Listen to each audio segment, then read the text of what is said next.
Welcome to Working Dragon Mystic. Today I'd like to talk about magic circles, what they're used for, and a few basic ways that you can start utilizing them in your work. First of all, magic circles often get the reputation of being used for protection against entities and whatnots that we work with. In my experience, I've not really noticed that they make one difference one way or the other. In all the entities I've worked with and called up, I've never had any negative encounters that a circle has ever helped with or been needed. And in fact, there's quite a few entities that have more than once proven that they can just bypass the circle. Now, that said, I have noticed that they do really, really well at protecting against energies contaminating your ritual. By that, I mean they set up a perimeter where you control the energy completely. And we'll go more into this as we talk about setting it up and the usefulness of them. You have two styles of circles, we'll say. One is just an energetic circle that you cast energetically, would be visible to the naked eye unless you're using an arcane sense to see it, just as you would see energy. And you have a physical circle. The physical circle has a physical manifestation of some kind, but still has to be charged with energy. The most common physical circle you usually run into is chalk. People will draw the circle with chalk, and then they'll charge that circle with the energy to produce the barrier. You also see stones used quite often, laid out and then charged. And you can use other objects. I actually use a rug. I think it's about a maybe 4 foot round rug. It's a black rug, and I use it for all my work. It's the circle that I work in. It's actually been an amazing asset to my work. It holds a lot of energy, and many people who've used it with my permission have also found it to be a big benefit, and they actually ended up getting one of their own. It's not a very expensive rug, but I'll make sure to post a picture right here of the rug, and I'll also go ahead and put a link at the bottom in case you are interested in it to get an idea of what one would cost you. You can also paint on this rug if you wanted to paint any specifics on it. Mine I actually keep currently blank, though I am wanting to purchase a second one to paint a actual specific magical circle onto at a later date.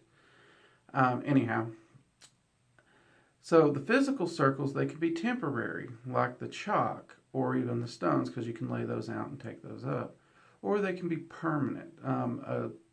Ideal of a permanent one, it would actually be stones. They're quite popular for permanent because you can lay the circle of stones out in your backyard and you can charge it, and every time you use it, it gets stronger and stronger, and you have that permanent circle. Now, even the permanent ones, when you do step in them to use them, you need to will them to activate. Otherwise, it's just a circle of stones until you put that will into it. Will is everything in magic.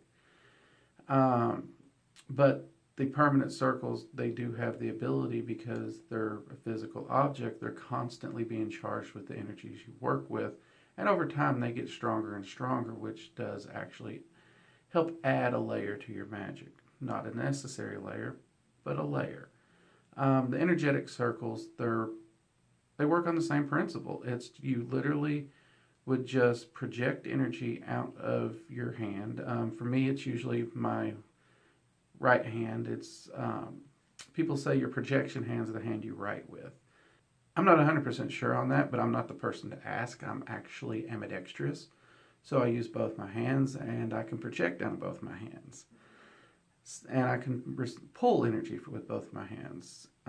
So when you're talking about it's the hand you primarily use, it's your primary hand, are you left-handed or right-handed, I'm really a bad candidate for that experiment.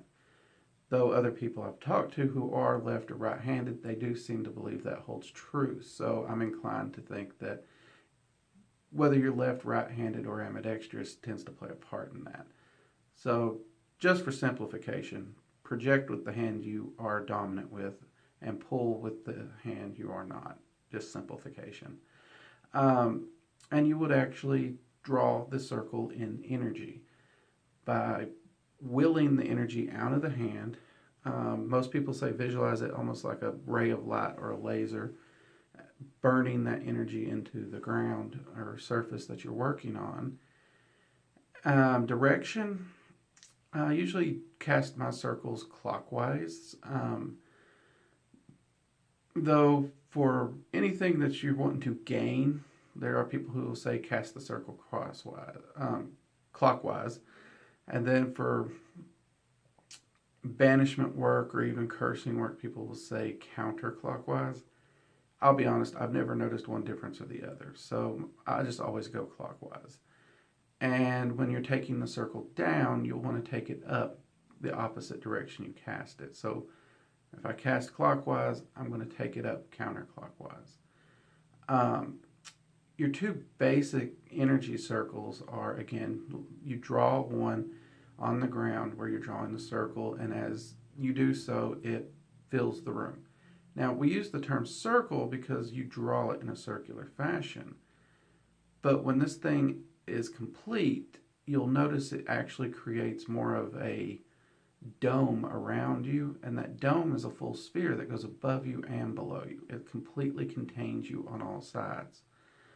And this is an important thing because another method of circle casting, and one that myself and a lot of my students have found very useful, especially in crowded areas, is it's a spherical circle casting that starts with you and projects outward. Many of my students refer to it as a bubble circle. And instead of drawing the barrier and having it snap up around you, you actually start by gathering the energy in you, and you keep pouring energy into that barrier, and you keep it getting bigger and bigger and bigger until you have the sphere around you that's both above you and below you. And you're encased in a bubble.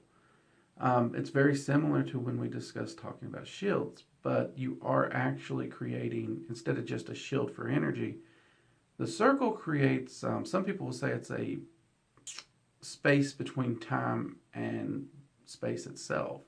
It's like your own little dimensional pocket. That's been debated by magicians. One thing I do know for sure is it does create a space where you can control the energy. No energy can come in unless you allow it, and all the energy in there is what you allow. And it also gives you a container to just constantly stockpile and gather and build up the energy for your spell work or your ritual. And then you can utilize, of course, you focus all that energy into your working or your ritual, and when you're done, you release it all in one giant boom that goes out there and puts your will forth into the world. Those two methods are the easiest methods for an energetic circle. Now, before you cast your circle and you're wanting to go and do your ritual, try and get all your implements, all your tools, your candles, your herbs, whatever it is you use in your practice. Try to get everything there at once. Because if you walk past the barrier of a circle, it breaks the circle. And then all that energy you've built up is released, and then you got to start all over. And that's a pain. So try to gather all the implements you'll need. That being said, we all have that moment in our time where we have forgotten something. So what do you do at that point? There's a technique called cutting the door or cutting a door.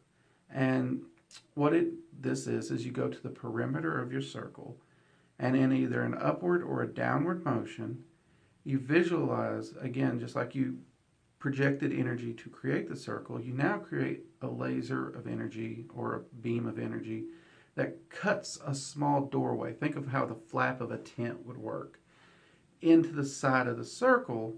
That allows you to step through the barrier and then immediately turn around, and in the opposite direction you would reseal it. So now you're outside the circle's still in one piece, and you can go get the item you need. And then when you come back, you would again open the door the same way, step through it, and close it. This prevents the circle from breaking and releasing all the energy prematurely. And some people say that some energy does leak out, and some people say no energy leaks out. It's held there by your will.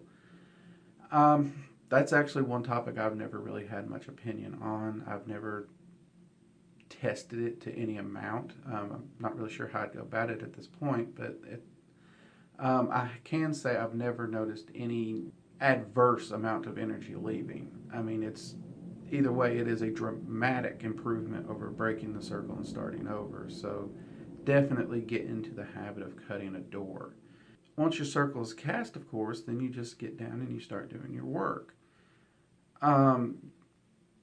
And once the work's finished, you've got two options here. And magicians argue and debate this quite a bit. Option one is you take the circle down in reverse exactly as you set it up. Like we said, if you cast it clockwise, you would draw the energy back up counterclockwise. And then some magicians say, just don't do anything, just get up and walk out. It breaks the circle anyways, the energy is dispersed and released.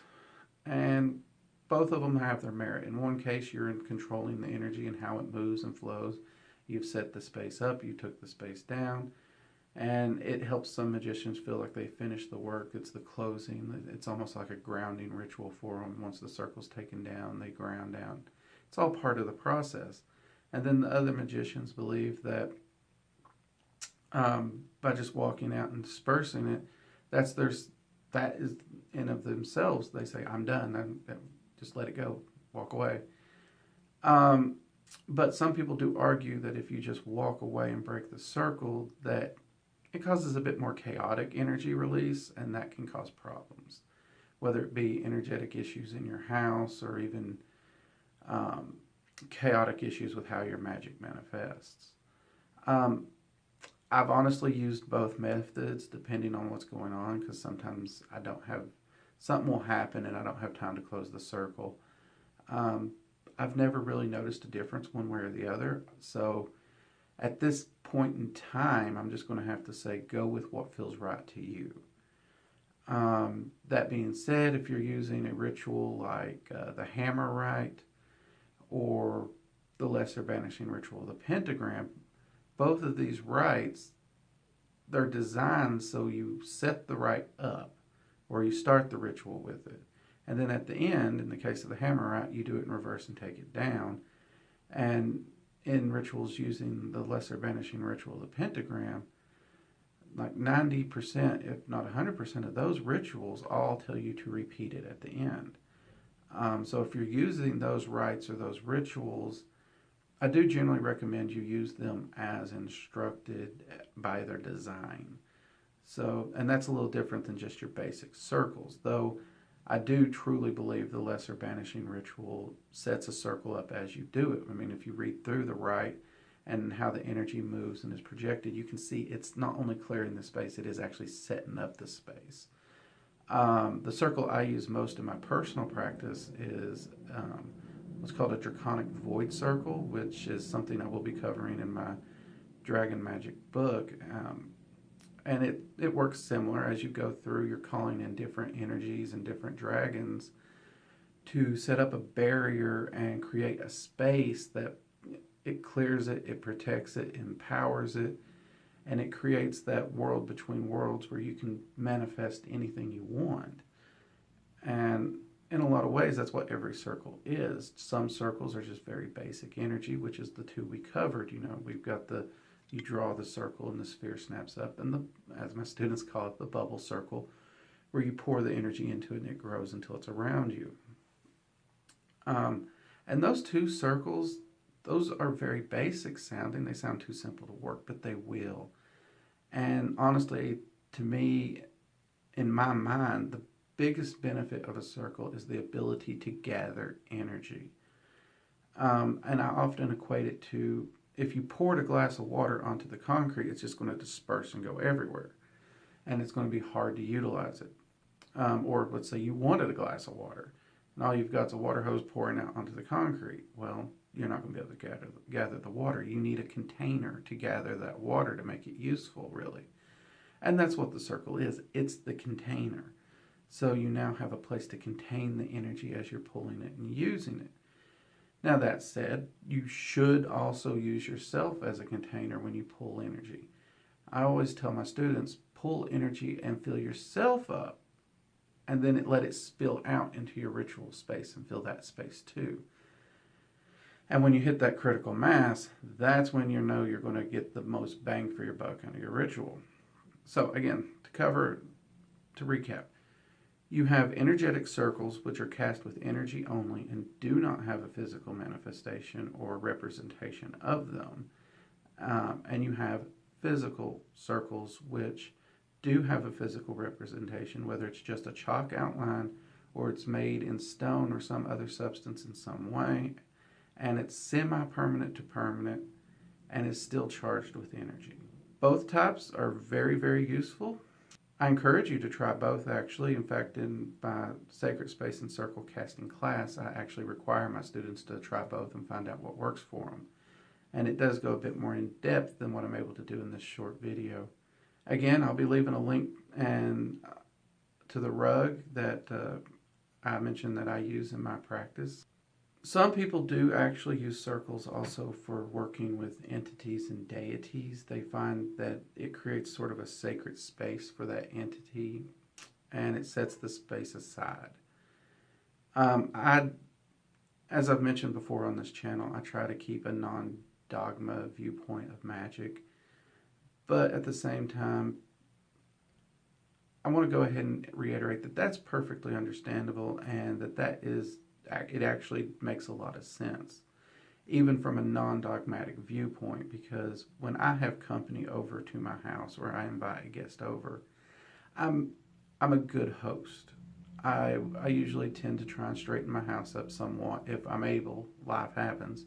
But even when they're here, I make sure they're comfortable. I make sure they're welcome, and that's kind of what that is to me. I mean, you call it sacred space, call it being a good host. It really boils down to the same thing. You're making the entity welcome and comfortable.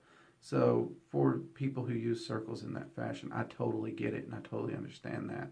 And it does have a great deal of merit, and you should definitely give that a shot. And if you are doing an evocation, you should be a good host. You should be respectful of the entity. I'm not someone who gets into the whole threaten the entities or fear. I approach them as respectful equals. So be a good host in that case. And yes, the circles we talked about in this can help and will work just fine. These are basic circles that can be used in all magic, but they're basic, they're simple. There are more complicated rituals and circles you could use. I can't go over them in this video, I apologize. But perhaps I will cover a few of those individually in other videos later. Till then, I'm Drake, and this has been Working Dragon Mystic. Thank you for watching the video. Please like, subscribe, click the bell icon so you'll get notifications anytime we have a new video. And please leave a comment below. Even if it's just to say hi, just drop a comment below. It helps us out, all right? I'll talk to you later. Bye.